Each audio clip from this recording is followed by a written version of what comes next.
নমস্কাৰ বন্ধু বান্ধৱীসকল, এতিয়া প্ৰায় আবেলি 5 মান বাজিছে।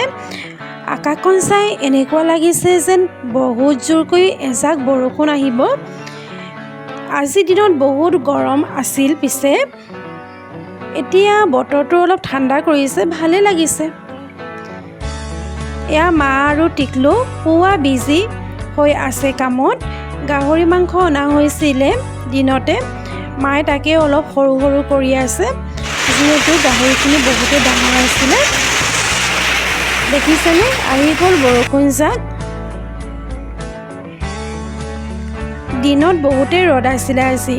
ভাল লাগে কেতিয়াবা এনেদৰে বৰষুণ জাক আহি পৰিৱেশটো ঠাণ্ডা কৰি দিলে। এয়া গাহৰিখিনি বইল কৰি লোৱা হৈছিলে।